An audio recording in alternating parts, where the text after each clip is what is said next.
le sujet des retraites. Le président, le Premier ministre, Jean-Paul Delevoye, qui au passage a traversé la Ve République, il a été de tous les gouvernements, de toutes les réformes des retraites. Il a toujours été là. Il y a seulement sa couleur de cheveux qui a changé. Il a toujours été là. Qui traite Édouard Philippe? Aujourd'hui, dans ce projet Delevoye, il y a quoi? Il y a le fait que dans le futur système qui se voudrait universel, équitable, eh bien, il y a que l'ensemble de la carrière serait pris en compte pour calculer votre retraite. L'ensemble de la carrière. Aujourd'hui, pour les salariés du privé, c'est les 25 meilleures années. Pour les salariés du public, fonctionnaires, c'est les 6 derniers mois. Pour les ouvriers d'État, c'est la dernière année. Il y a des raisons à cela. Les raisons pour les fonctionnaires, c'est que malheureusement, ils n'ont pas beaucoup leur salaire qui bouge.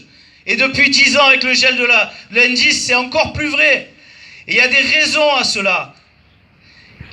Jusqu'en 93, pour les salariés du privé, c'était les 10 meilleures années. Aujourd'hui, on vient vous dire que le calcul de la retraite sera fait sur l'ensemble de la carrière. Il n'y a pas besoin d'être mathématicien pour comprendre que ça va faire chuter mathématiquement votre pension de retraite. Il y a bien des années au début de votre carrière, ou des périodes de chômage partiel, ou des maternités, ou des ruptures avec le monde du travail, qui va faire chuter cette moyenne. Donc aujourd'hui, qu'est-ce qu'il y a d'universel et d'équitable à cela? Aujourd'hui, on vient vous expliquer qu'un système à points, d'achat de points, serait mieux qu'un système solidaire par répartition. La vérité, c'est dans ce qu'on vous promet, c'est un système où vous allez acheter vos points. 10 € le point, puis 11 €, puis 12 € dans l'avenir. À 0,55 € la valeur du point. Vous allez acheter vos points. On vous promet que pour une carrière complète, on vous garantirait 1 000 € de pension pour une carrière complète. Je viens de vous montrer qu'il n'est pas sûr du tout que vous aurez une carrière complète.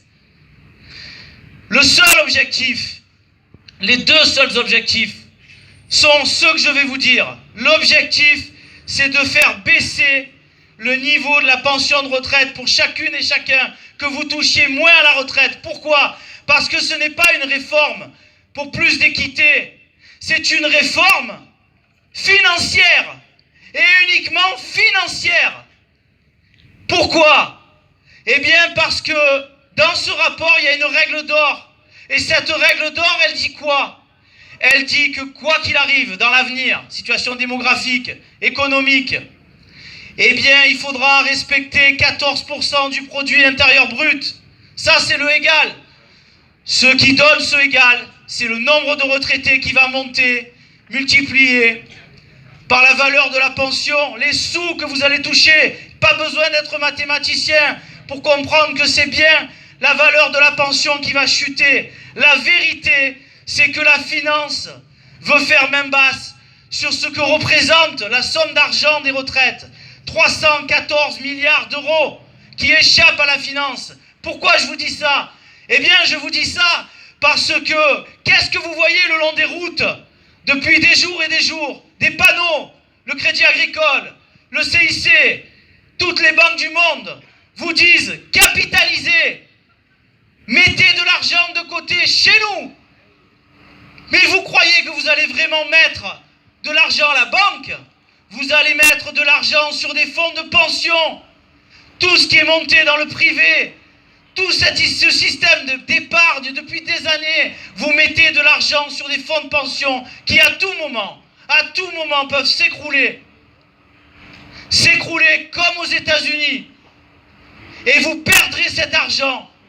Et puis en plus, aujourd'hui, dans ce qui est écrit dans ce rapport, personne ne peut dire avec certitude avec combien vous partirez à la retraite.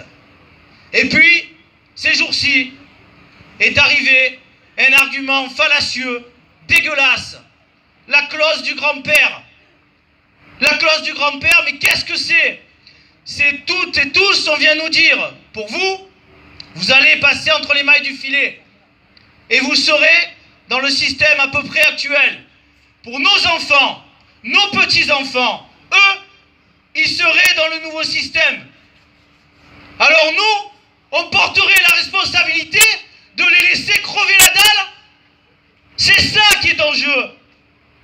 C'est ça qui est en jeu. Comment on pourrait se regarder dans la glace le matin en leur disant « Mes chers petits, l'avenir est à vous, hein, mais ce sera dur. » On porte cette responsabilité-là. Ce qu'il y a dans ce rapport, c'est l'âge de la retraite. On nous dit 62 ans, l'âge légal ne bougera pas. Mais on nous dit aussi, il vaudrait mieux partir après. Parce qu'il va y avoir une décote massive. Une décote, c'est de l'argent en moins, des pourcentages en moins. Il vaudrait mieux partir à 64 ans, 65 ans, 66 ans, 67 ans. Et le Conseil d'orientation des retraites, ces jours-ci, vient de dire il vaudrait mieux commencer à réfléchir à l'allongement de la durée de cotisation. C'est 43 ans pour tout le monde ici. 44, 45, 46 ans, jusqu'à quand? Là-dedans, il y a aussi la manière de gouverner le sujet des retraites, où on sort les organisations syndicales de la gouvernance, où tout sera réajusté par un conseil d'administration qui va nous échapper, qui va vous échapper. Là-dedans, il y a des exemples. Les pensions de réversion, l'invalidité, qui va bouger, les départs anticipés, qui vont bouger, pour ne plus qu'ils existent. La rémunération des cadres, c'est un scandale. Un scandale. C'est comme si, sur ce trépied, les pieds sont le salaire jusqu'en haut de l'enceinte, et pour les cadres, on vient couper au niveau de l'enceinte. Tout ce qui dépasse ne comptera plus pour la retraite. La CGC a appelé au 5 décembre, rendez-vous compte. Enfin, sur la pénibilité. Sur la pénibilité.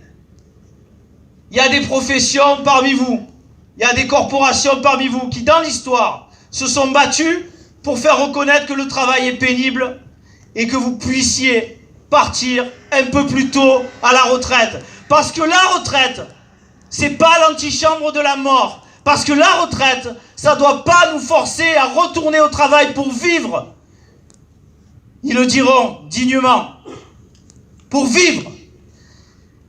Et donc, ce dispositif de pénibilité, là-dedans, dans ce rapport, il s'appelle le C2P, parce qu'on est trop bête pour comprendre compte de pénibilité. C2P. Eh bien, tout ce qu'on peut en décrire, c'est qu'il y aura un départ maximum de 2 ans sur 6 critères de pénibilité. 6 qui échapperont à toutes celles et ceux qui font un travail pénible. Et comment je peux m'avancer à dire ça? C'est que dans le privé, ces critères, depuis 2014, ils sont passés de 12 à 10, puis à 6. Et dans le privé, depuis 2014, je peux vous certifier qu'il n'y a pas beaucoup de professions qui répondent aux critères de pénibilité. Et il n'y a pas beaucoup de gens qui partent avant. Et les carrières longues, croyez-moi, elles seront encore plus longues. Donc voilà. On a tous, les organisations syndicales, des propositions pour garantir, développer le système de répartition qui n'est pas mourant financièrement. Il y a des caisses qui dégueulent de pognon. Il suffit juste de se mettre sur la table. Il suffit juste de reparler de l'emploi. Plus il y a d'emploi, plus il y a de salaire. Il suffit juste de réaugmenter le salaire. Il suffit juste d'appliquer la loi d'août 2014 sur l'égalité professionnelle. Ce qui rentrerait 5 milliards d'euros dans les caisses. Il suffit juste d'arrêter les cadeaux fiscaux. Il suffit juste d'avoir un contrôle sur le crédit d'impôt compétitivité emploi. D'avoir un contrôle, c'était fait pour créer de l'emploi, pas pour donner de l'argent à des entreprises privées comme Carrefour, qui ont tué l'emploi et qui payent leurs impôts avec. Alors, je vais arrêter là parce que j'avais dit que je serais synthétique, j'ai débordé.